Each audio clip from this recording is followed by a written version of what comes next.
All right, Connie, should we get started? Okay, well, good afternoon, everyone. Thanks for joining us for our monthly Lunch and Learn. I'm just going to briefly introduce our two speakers here. We're glad you're able to be here, and we're pleased to have these two presenters today. Anand Pappuri, he's an energy manager with Spark Building Energy Solutions, and he's going to be sharing some information about financing, tax incentives, and some free energy assessments that his company is currently offering. And also Mike Kulka, he's founder and CEO of PM Environmental Inc., and he is going to be speaking with us on various other topics, but environmental and engineering services. And so before we get started with their presentations, Connie's going to give a quick update on the Detroit 2030 district. As you're entering the room, please feel free to introduce yourself in the chat. We'd love to know who's here. Put your name and organization in the chat. Thank you. And Connie, I'm going to stop sharing my screen so you can share your slides. Thanks, Kendall. You're right there. Welcome, everybody. I'm sure we have some people that are familiar with our program, and then I know that we have some new guests on today. So I have like a 2-minute update on what's going on in Detroit 2030 district. So if you aren't familiar with us, we're part of a larger network of 2030 districts across North America. And we are working to create a healthy city and healthy buildings, an entire city at a time. We're trying to reduce the environmental impact of commercial buildings and construction and renovation. Currently, we have 58,570,000 square feet approximately in our program in Detroit. And we have about 40 local businesses that support our program that they pay to belong. They bring this program to us, or to you, I should say. And we're very thankful. 2 of them are our sponsor speakers today. And we also partner up with quite a few nonprofits in Detroit. And we have about 40 of them that share this mission with us.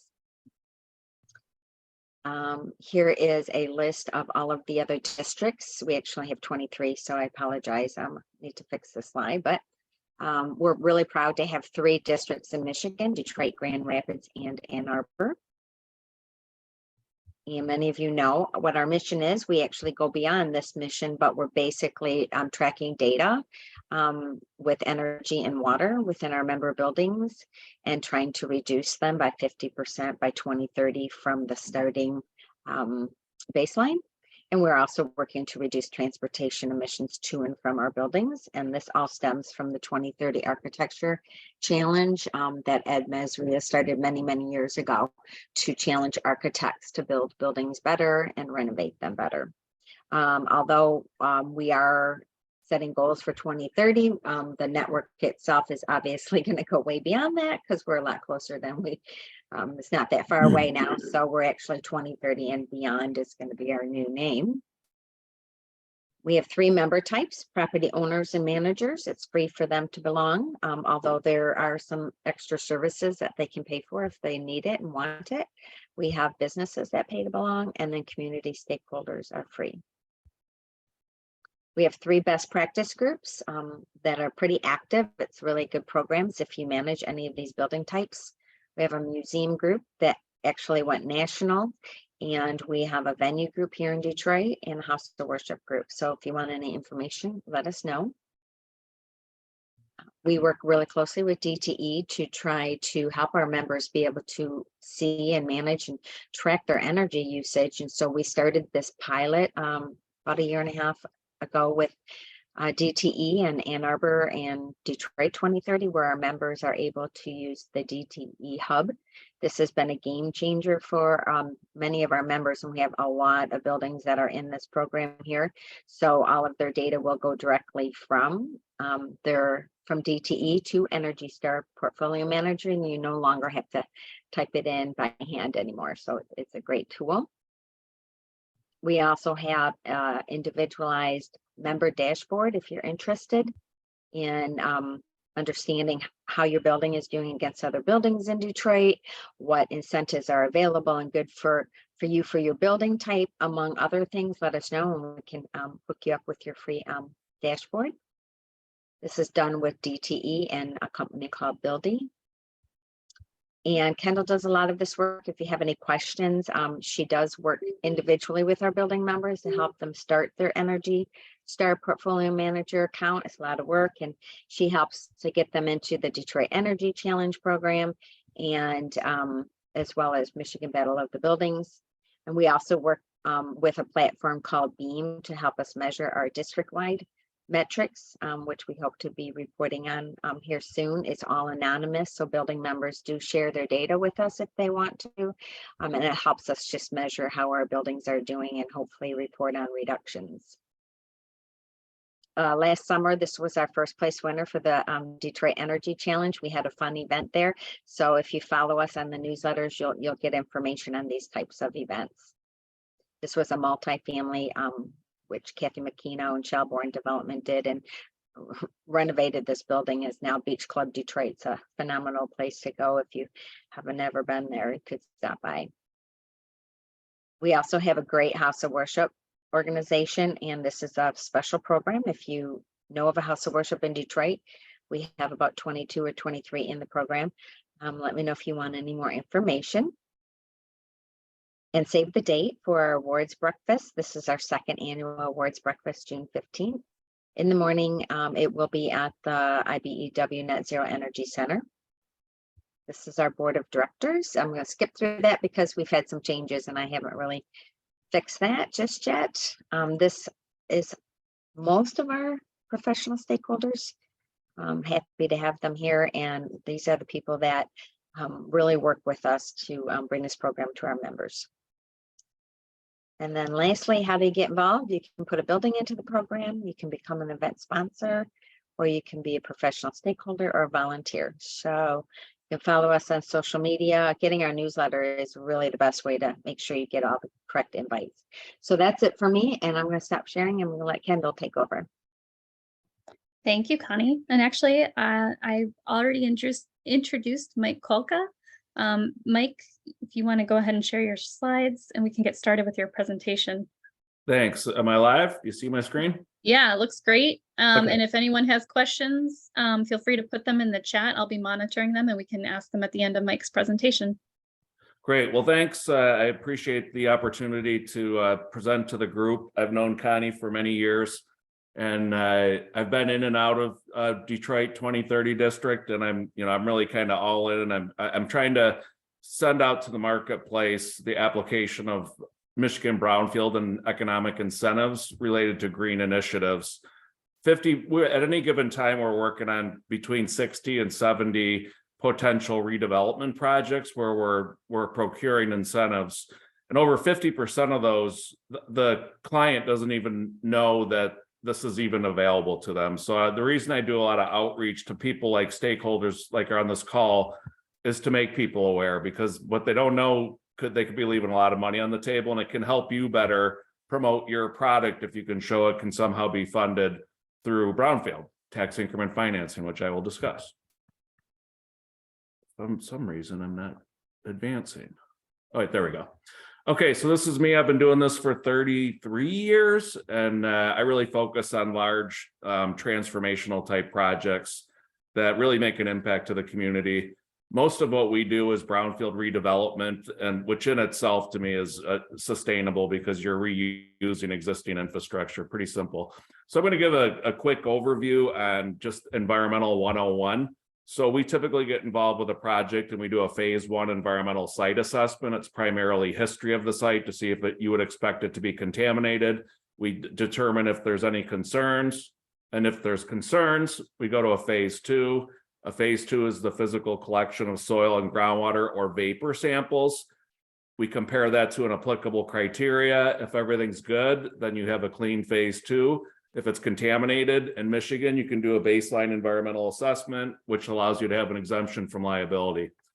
Some of the challenges that have emerged in the last decade are vapor intrusion. This is something that the cleanup criteria has really been reduced so that what was totally acceptable 5, 6 years ago now might be, 100 times above what the new criteria is.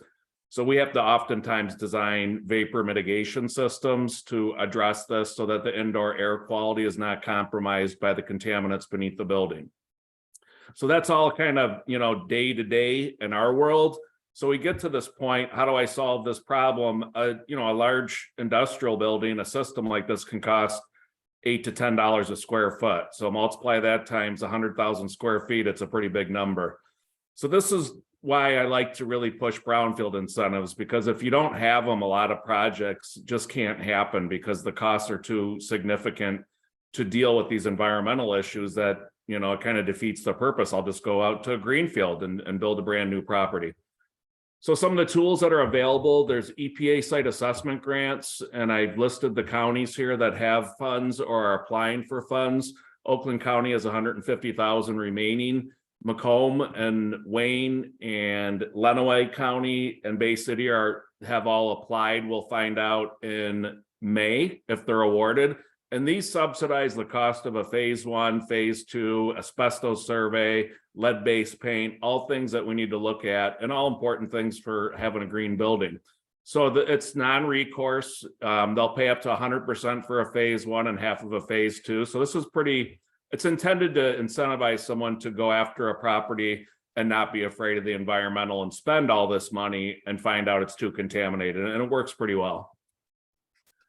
When we find potential orphan tanks, regulated underground storage tanks, Michigan is the only state that allows you to enter this fund that will pay for cleanup if you confirm a new release from a regulated underground storage tank, which means gasoline, diesel, kerosene, a couple other things.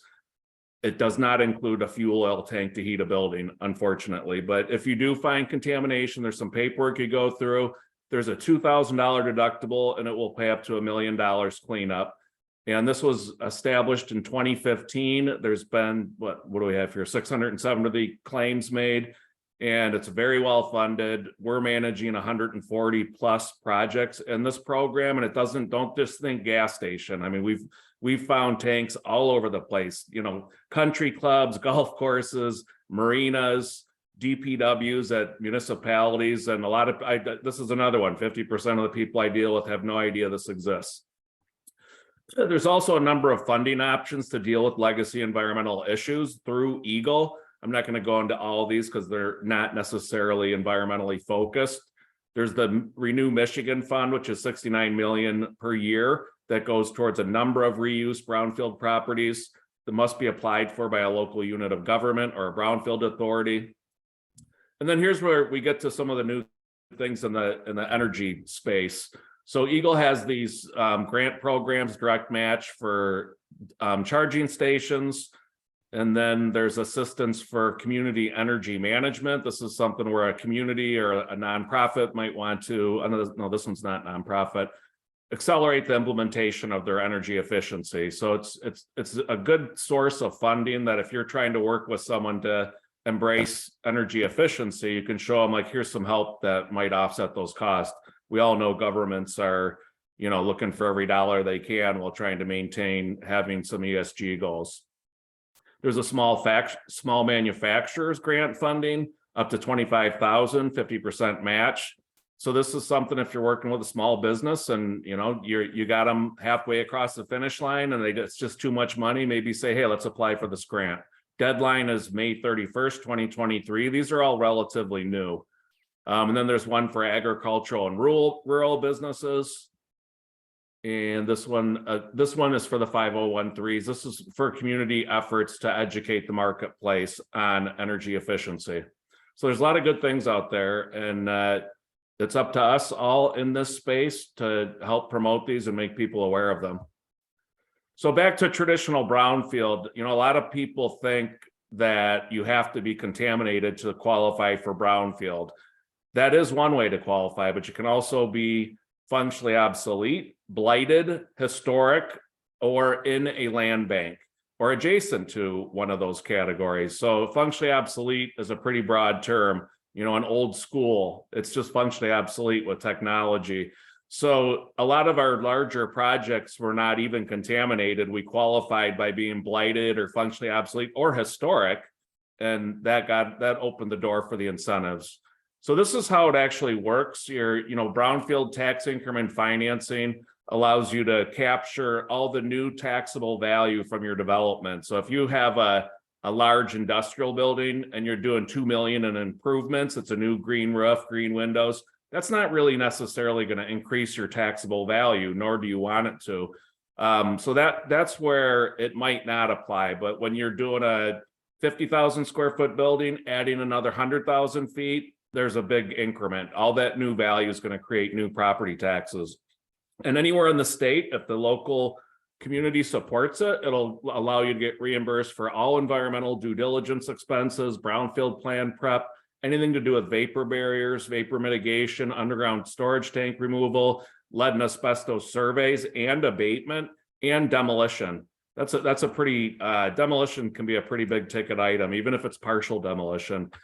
It also covers solid waste disposal and industrial cleaning, which is to me in itself part of adaptive reuse. When you take a large industrial building and sandblast the floors and power wash everything, that's all industrial cleaning, and it gets pretty expensive.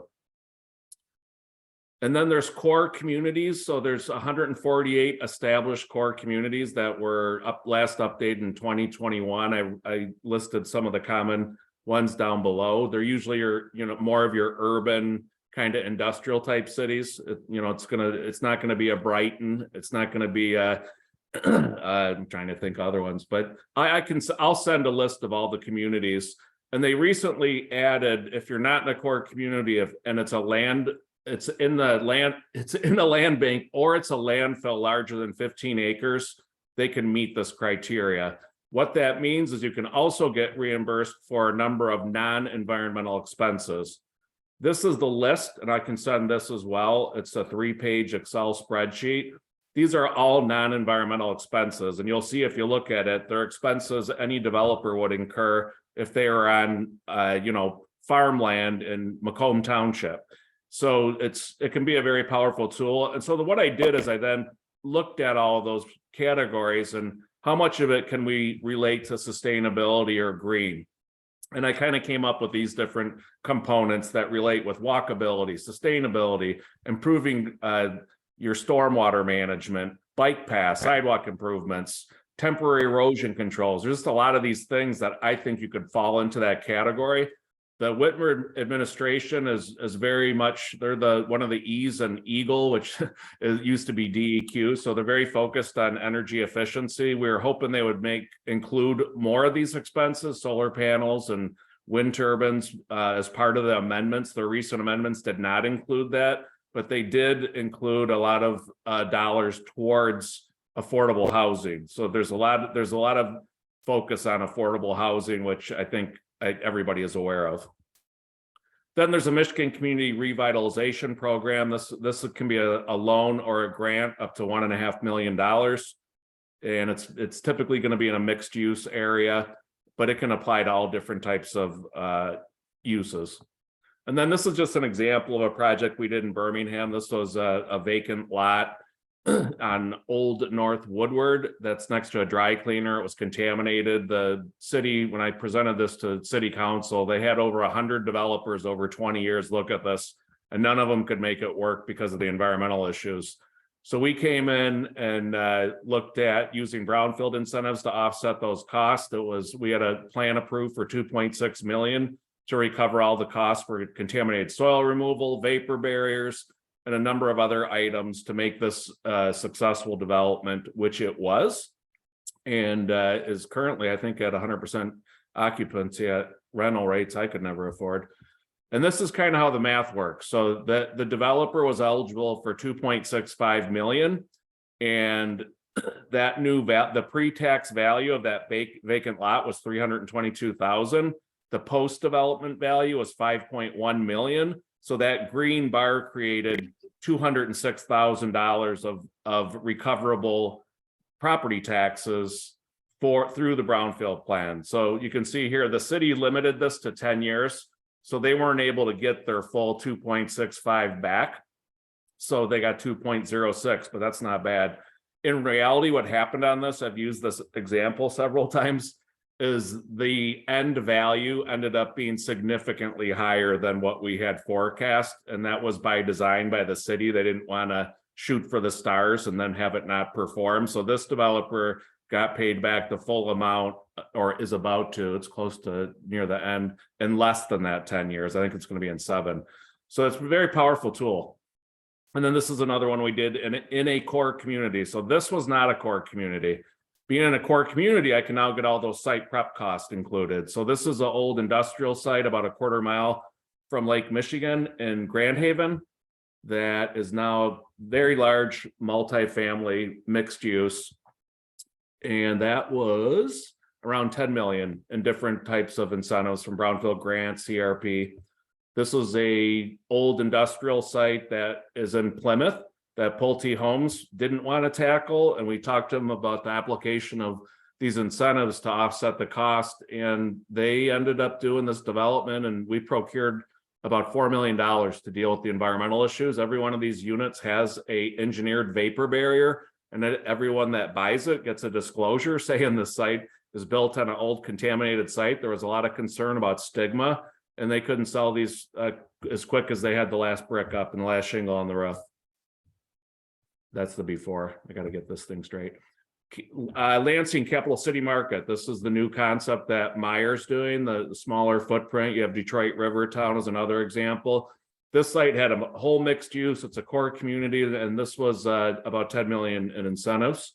The exchange, I include the exchange because it actually had a PACE loan, and it had a handful of components. I don't know that I could, there were some that were in those categories of energy efficiency, and this building's all up now. And I have this photo from a couple months ago that I took because I'm a civil engineer by education. I just think this technology is really neat. So 2.7 million in TIF, and then they also had the PACE loan and 12.5 million in property tax abatement. Huntington Bank's headquarters. This is an example of functionally obsolete. There was no contamination. There was partial demolition, a bunch of asbestos, and here's the new headquarters. This was $25 million, which you wonder, how could that be 25 million in incentives? The first 8 floors of this are parking, and parking structures are an eligible expense in a core community. So a good chunk of this building construction down to the foundations were an eligible expense that they could recover in the future taxes. And I took that from Third Baseline last spring. I like real pictures. Ford Wixom plant, this was 25 million in incentives on a $150 million project. It had all the bells and whistles. And again, we're treating groundwater that needs to be discharged and managed so that we're not making any conditions worse. So the brownfield incentives are critical there. So why does this matter to all the members of 2030? Anyone on a team that's presenting this to a client that doesn't know otherwise is going to be happy if the path leads to success for them. And this TIF can cover green construction related activities, as I've demonstrated with those couple categories, more than a couple. And other than that, I just wanted to introduce Pynchon. We kind of merged with Pynchon as a platform. They're a Canadian powerhouse of 1,000 employees. We now have 60 offices, over 1,000 employees. And Pynchon in Canada in general, I think, is a leap year ahead of the US in energy and sustainability and net zero. So that I've been learning a lot from them over the last year, and they have a number of products that I'm going to be happy to be introducing to the marketplace. And this just kind of gets into some of the different they have tools, we have tools to allow you to kind of not have to go all in and take steps so that you can establish that you have a plan to address climate change. Other than that, I got it done in 15 minutes, and I have plenty of time for questions. I know I talk fast, and I'd be happy to take any questions. Thanks, Mike. Yeah, nice on the timing. Also, really a lot of great information here. A lot of information that's new for me as well. I did see one question in the chat, and if anyone else has questions, put them in the chat or raise your hand and we can answer those right now. But the question is the core communities also described in the IRA, and is the definition the same? It might be a similar definition, but I doubt it, because this was established in 1996. I still don't know where they came up with core because it stands for qualified facility. I think the Q somehow they just called it core, but that was established and it was set in stone for a very long time. And then they made a couple amendments to it that I don't, the definition was really whoever had a representative that understood the power of incentives. I mean, to put it quite frankly, that they would push for their community to be a core community to take advantage of this. So I'm not aware of it having any correlation to IRA, but it could be similar. Okay, Good thank question, you. Bob. Yeah, and then you can see there's another question that was just added, but approximately how long does it take to get the entire process approved? In Detroit, you're really moving fast at 5 to 5 months. You could maybe get it a little quicker. It all depends on the buy-in. There's a tremendous amount of approvals and meetings that you need to have. If you go, there's a lot of different ways to attack this. If you just do a local only, if you only want the local taxes, not the school taxes, I've done them as quick as 40, 45 business days. It's all the ability of the municipality to move things forward. Everything needs to be approved by city council with the vote and a resolution issued. And then the brownfield plan is official. So that can, depending, I've done it with new communities that had never done it. And I figured it would take a really long time. And it actually, some of them did outstanding. The others just got so bogged down and kind of chasing their tail to figure out to just make this all work. So I wish I could tell you a definitive timeline, but it is what it is. We don't want to create false expectations. All right, and one other question. Are you involved in the district Detroit? Has the brownfield been approved? I am District Detroit. No, we are not. We've worked on all the other, like the Exchange and all the other big ones, but not that one and not Corktown. Ford in Corktown. I've done a number of other projects in Corktown. Okay. I thought that was I'm a member of District 2030. I'm like, I wouldn't be here if I wasn't. Yeah. Oh, okay. Yeah, the District Detroit Development. Are there any other questions? Feel free to raise your hand. And if there aren't, we'll move on to the next presenter, but we should have time at the very end for any other questions that you might have for Mike. All right, so I'm going to go ahead and share Anand's presentation here. Give me one moment.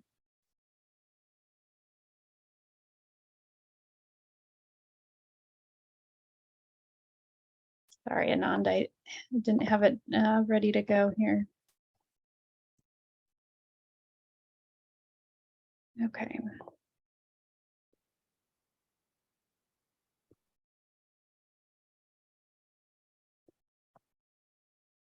All right. So just let me know when you need me to change the next slide. Okay. Thanks, Anand. Thank you, Kandal. Thank you. And so let's move to next slide. And just click it. There are a little bit of information about me here. Click through it. So we started, I'm a Anand Pappuri energy manager and also a member of this company. So before certified energy manager, before we started doing the residential stuff and then later moved to commercial industrial energy audits, but we still have the residential as well. And we are part of the GLREA, which is a Great Lakes Solar and Energy Efficiency Contractors Association. And yeah, member of all Michigan Face and Face. The next one. Yeah. And also, yeah, go to next slide. So a little bit of our company, we do all sorts of audits, energy modeling for the commercial stuff, buildings. We also have solar PV as a service, residential, commercial, solar farms. We are doing some few solar farms here. Also, we provide technical consultation wherever there's some help required for the companies. And we service all major cities in Michigan and all building types. Next slide. So one of the things, always have now what is energy? I mean, this is mainly for the facility managers or building owners or the property owners. So building energy efficiency, when people buy the building or maintain the building, one of the things is maintaining the building clean and everything, but maintaining the building is also lights revolves around these 5 components here. So, but mainly the three components that govern major of the portion of the energy efficiency, that is the HVAC, lighting, and the building envelope. So HVAC depends on the size of the building.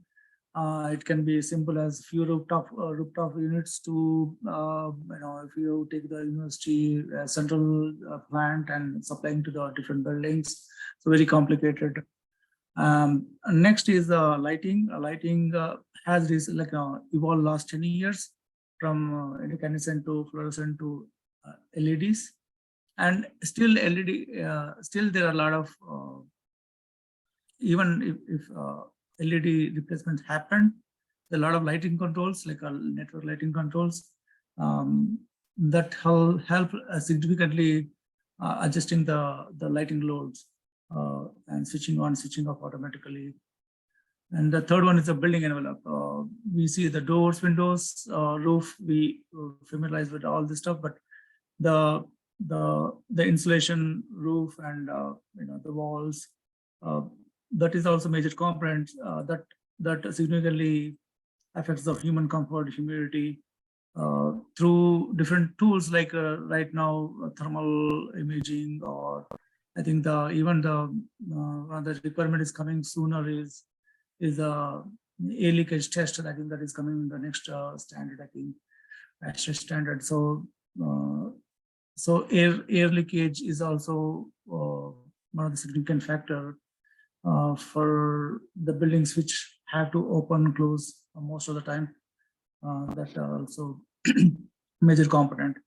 And the water, the energy efficiency also has like the water component where input, output, and the equipment. Equipment is basically the equipment is related to a manufacturing industrial operation or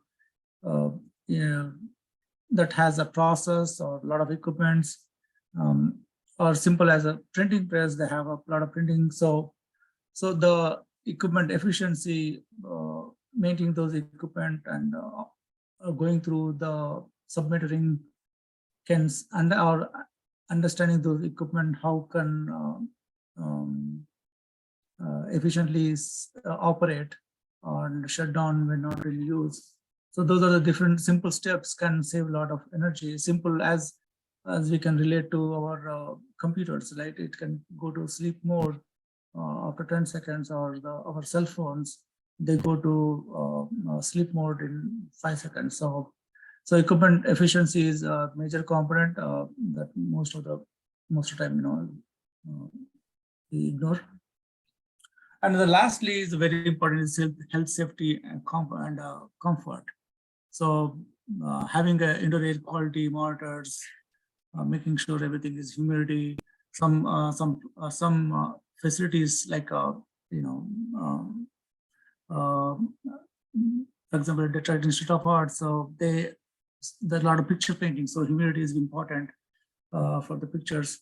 So not only for the building itself, and also for the human comfort, making sure the CO2 levels are properly maintained for the occupant comfort. So the different components that revolves around the building efficiency. And so what most of this input is, energy input is either natural gas, electricity. Mostly in Detroit, these are the two components, but outside, outside Detroit might be other fuel source that can be supplied to our building. Next slide. So, I mean, I want to bring this slide just to show that, Michigan has some goals, state of Michigan, by 2030, 50, carbon neutrality goal, and it has a healthy climate action plan, and, 2030 district goal, our company also focus on helping, understanding education, spend a lot of time, effort, educating the customers, in addition to our doing business. Next slide. So this is the offer we are right now doing is, a lot of building owners, either they don't have time or they don't, there's other accounting person or accounting or financing department, they pay the bills, not knowing what is the energy consumption, no data. So for especially non-profits who need some help in this regard, so we can definitely offer our services. Going through the utility assessments, they can contact us, and we can analyze, create some charts and go to the rate structure, and we can see if it is a correct fit or not, and also analyze the usage data based on the building use, or we can recommend some low cost, no cost when we do a site. And we are also offering a single walkthrough. Just walking through, we can identify some of the stuff that might not cost anything. So, and also we can help in creating a profile in Energy Star Portfolio Manager. I think even Kendall here, they can do as well, but we can also help in that regard to automate getting the data from the utility directly to the Energy Portfolio Manager. So next one. So yeah, so these are mainly I see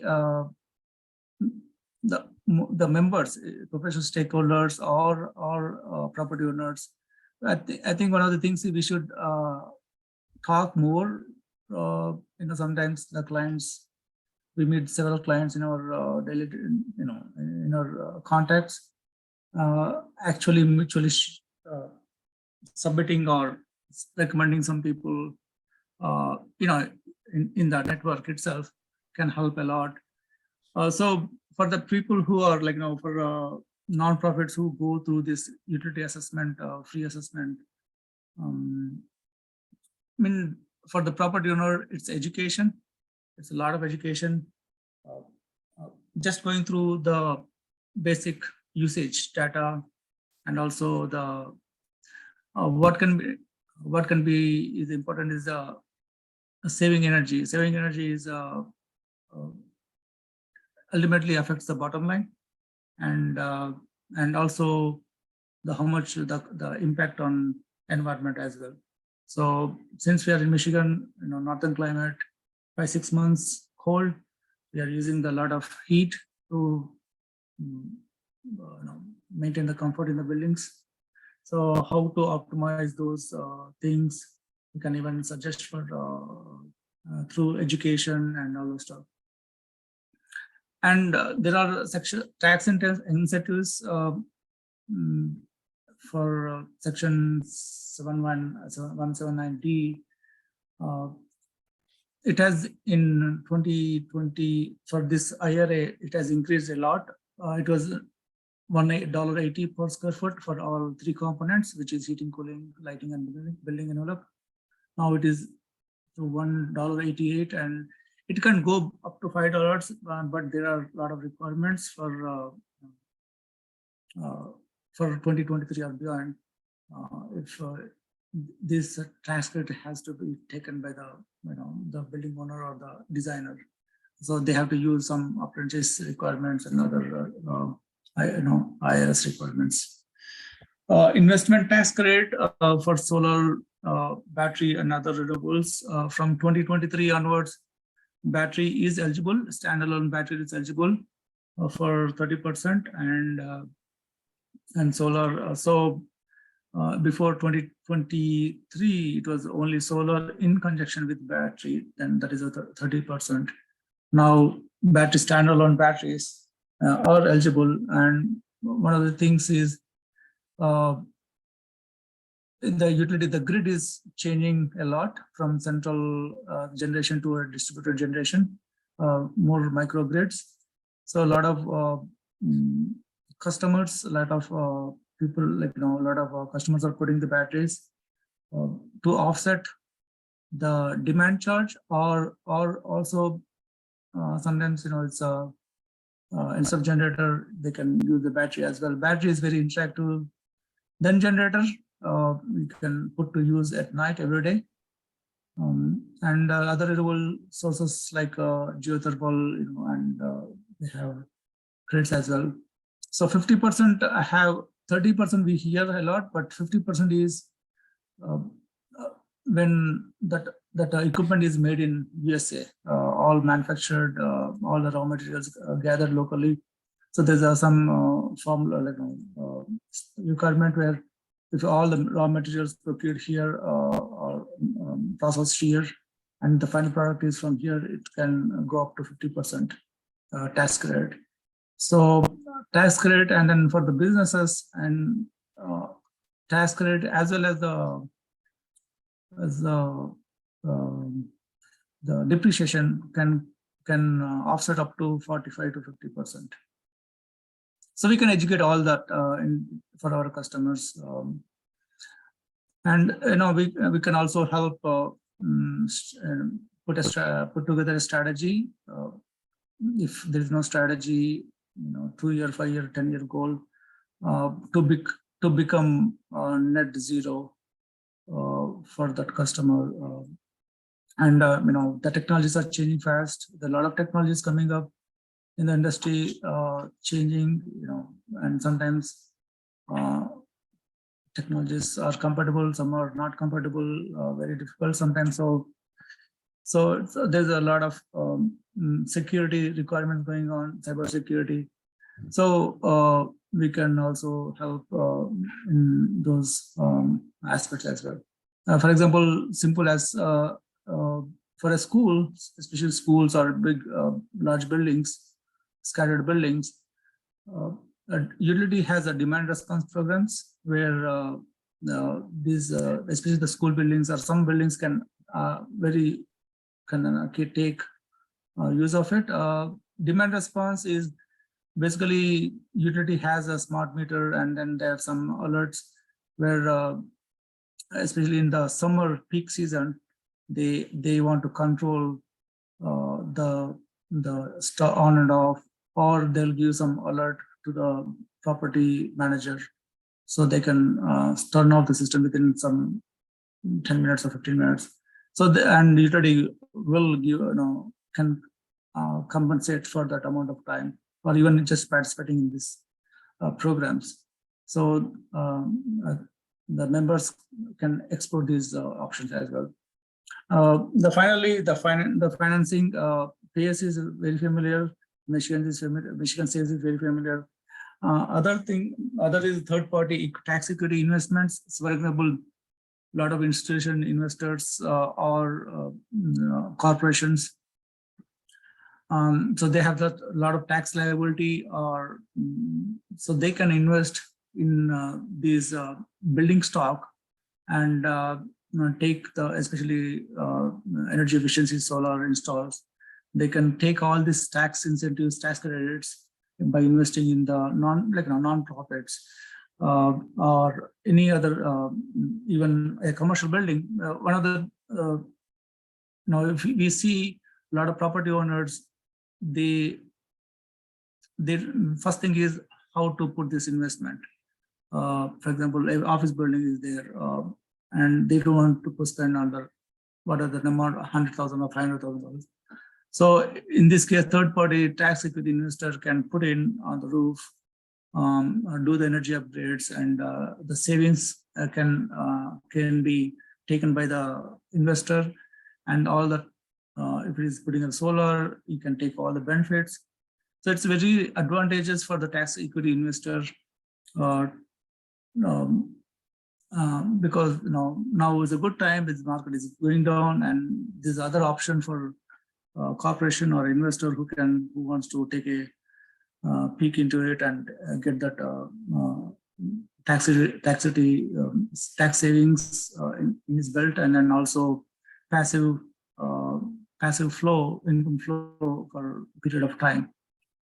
So that is the other aspect. And I think that's it. I think next last slide. Yeah, so you can contact directly. My email address is here, and we can help in any other way, building owners, property owners, or even any other professional stakeholders as well. Thank you. Thank you, Anand. I'm going to stop sharing No. my screen, but feel free to put your email address in the chat if you'd like, so people can reach out to you.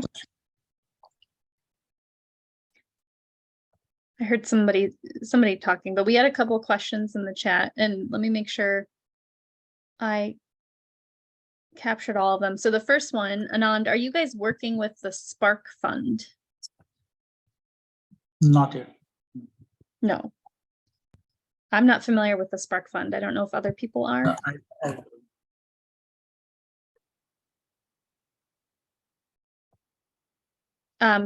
Kenneth, can you explain what the Spark Fund is, or are other people familiar? Well, Spark Fund is a program that is out there for upgrading of building facilities, capacities of taking them to green, whether it be mechanical, electrical, any facet of green energy, they'll come in, and it's revenue neutral. Okay, yeah, I'll have to read more about that myself. Yeah, I didn't. But they have constrictions. They have restrictions. So that's why I was asking them if they were involved, because they had the Spark in their name, and then also Mike. And two of the restrictions that they have that you guys do not have is house of worships. So that's why I wanted to know, had they extended that out, because as of last year, they were not doing anything for places of worship. And a lot of those places need upgrades. Most of those places need upgrades. Well, a lot of the problem with traditional brownfield is that they don't pay property tax, and that's where they get a lot of the money from. And then another thing, like it or not, government doesn't like to put money towards, separation of religion and state. We're working on the Pope Francis Warming Center right now, and tried to get some. It's really challenging in that regard. But there are other things you can do. I mean, I've worked with the Archdiocese of Detroit, and if they have a tank for a bus or a bus garage, that they can get those types of funding. But direct Eagle grant dollars is kind of off limits, unfortunately. Well, they do. One of them does have a big tank. That's why I was saying. But Mark, I wanted your number. Could you put it back? You put your email address. Could you put your number in the chat, please? I just did. Okay, thank you. I don't pass up an opportunity like that, kind of. I got a bunch of them. I'm glad you guys were able to make that connection, and thanks for the question and information, Kenneth. Another question for Anand. So this is from Bob. Please name some of the varying factors to get the full $5 per square foot deduction in the section of 179D. Also, has Spark engaged in a Michigan PACE finance transaction? And if so, please share your experiences. So 2 questions there. Yeah, so there's as I said, apprenticeship is one requirement, and some wage requirements.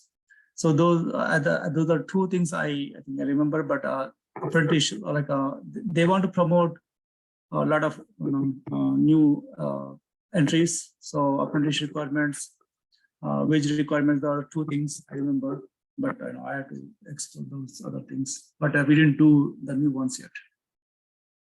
And second question, what was the second question? It was about PACE. Have you engaged in a Michigan PACE finance transaction? No, not yet. We are looking. Okay. Okay, and we had another question about 179D. For companies looking to seek 179D deductions retroactively, say in tax year 2021, are those calculated under 2023 rules or under the rules for the year that the project took place in? So it's all based on the service year. So 2021, if the building is put in service in 2021, so it will be before that. So like if it is 2021 or 2020, there's ASHA standards goes to 90.1 to 2007 baseline. So it's a based on the service when the building was commissioned. Okay, thank you. Chris, does that help answer your questions? We don't have any other questions in the chat, so anyone can feel free to raise your hand or come off mute if you have other comments and questions for This is for Bob. either I just presenter. wanted to thank both Mike and Anand for really great presentations. Obviously, there's a lot of technical information in there, but it's great to have people involved with our district that can help us get to these answers. So thank you so much for your presentations today, gentlemen. Thank you. Pleasure. This is Chris, just maybe a quick follow-up question on what you said, Anand, with regards to the tax year. And you specifically said when the building was placed in service, but I would assume that in the case of a retrofit, that would be the year of the project, but not necessarily. Yeah. So service. Okay. Thank you. yeah. I mean the new building. Yeah, I mean I was thinking of new building, but if there's a new retrofits, then that is the same thing. When the retrofits are commissioned, that year will valid.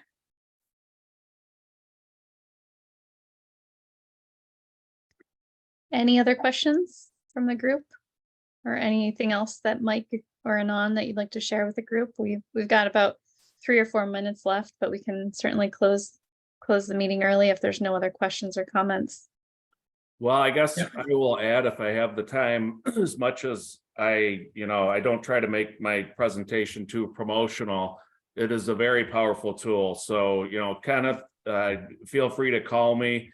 It takes a while to ask the right questions to figure out what can apply. And I always say there's no dumb question unless you ask it the same way on 5 different ways on the same property. Then I think it kind of gets dumb. But I hold my judgment when I hear those individual questions. But it takes a village to spread the word on this. You haven't read about how powerful these incentives are and how they can apply to energy efficiency in Crane's business, Detroit, or D business with a free press. So be a good steward of exploring tools and promoting them that may help all of our cause. Yeah, Kendall, 1 second. Oh, yeah, sorry.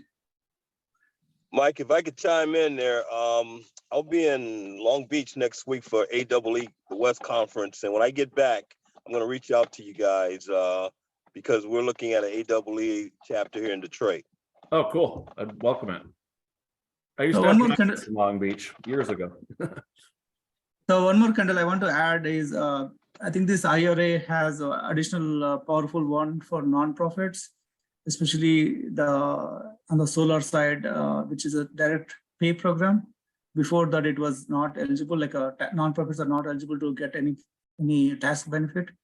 So through direct pay program, again, this solar can offset the cost of the installation stuff. So the rules are still coming out, like the guidelines and everything, but the 30% direct pay for nonprofits. That's what you said, churches. Yeah, I want to mention that too, that Detroit 2030 district, as well as all 2030 districts, are applying for a lot of funding in different ways for different sectors. So, stay in touch with us, because as we get funding, we get to pass that on down to our members as much as we can. So just, follow our newsletters. I believe there's going to be a national presentation coming up soon for all of our districts to learn more about how you can also apply for incentives. So there's a lot of information out there. We're all trying to sift through it right now. Hey, I also, go ahead. No, you can finish. I just also want to mention that I forgot to do this earlier, so I'm going to put it in the chat, but we do have, I know I mentioned, we do have a another informational webinar or meeting next Friday at noon. It's Friday, right, Kendall? Yeah. And we only do this once a year, so it's kind of more of a little bit more in depth of what 2030 district is, how to get involved, and then we're going to have a fun networking time. Most of our board members should be on there, and we have like 50 people already registered. So feel free to join us for that, or send that information on for anybody who doesn't know what we do and wants to learn more. And then the tickets are also available for the Detroit Energy Challenge Awards breakfast. And so I'm going to send those links out right now, and just reach out if you want some more information. So go ahead, Ben. Yeah, thanks. I just wanted to ask the people on the program today if they are aware of any really cool programs coming up for Earth Day.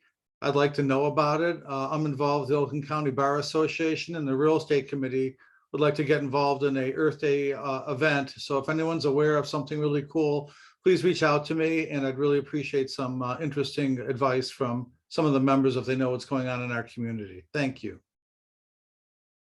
That's a good idea, Bob. Also, for our Earth Day celebration on April 21st, we are going to have a presentation from a company called We Reuse, and it's all about reducing one-time use plastics. It's very interesting. We have some of our venues in Detroit looking into it. We're super excited.